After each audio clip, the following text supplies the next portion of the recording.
So in terms of getting work as a graphic designer, there are, many kind of ways that people do it. Word of mouth is the best way to build up your folio. So I recommend that you start with friends and family, and then hopefully they will recommend you to their friends and family, and then friends and family of them, and your sphere and circle gets bigger and broader, and eventually you're doing work for people that you don't know, and they're finding you because they've been recommended.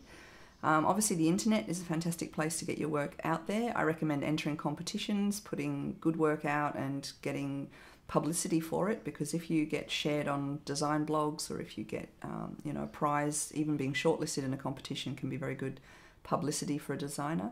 And I just recommend maintaining a presence online so that people get to see that your work is continuing and always good. So just doing one good piece is great, but it's not necessarily going to get you a lot of work.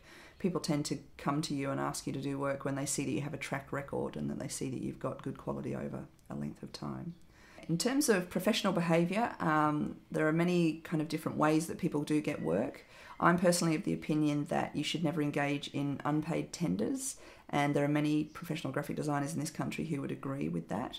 But then you get websites like 99 Logos or 99 Designs where clients will pitch a project and then everybody tries to win the project. I think they're great experience if you're trying to work on an actual real client's project, but as paving the way for a professional career, it really encourages clients to behave badly.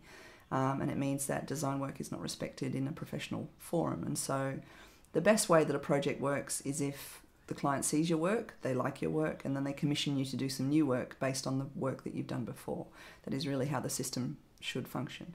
But unfortunately, because there are online forums out there, then some people are going to contract their graphic design work in a very different way. In terms of costing your work, there are several different ways to do that. One is to charge an hourly rate, but it's very difficult for students especially to decide on an hourly rate and then stick to a reasonable number of hours, because obviously things take a lot longer when you're starting out.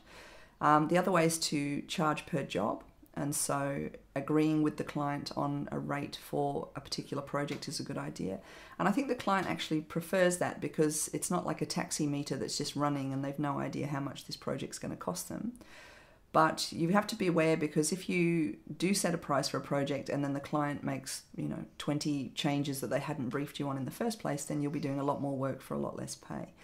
In terms of graphic design studios, they tend to charge out at a studio rate, which is a billable rate, which is 3 times the rate that they're probably paying their designers.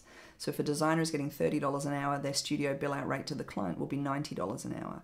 So that's to cover overheads and also non-billable time. So there's a variety of different methods for working. If you're freelancing, then project-based or hourly-based. And if you work for a design studio, then you will probably be paid a salary, and then the studio will bill your time out at the billable rate.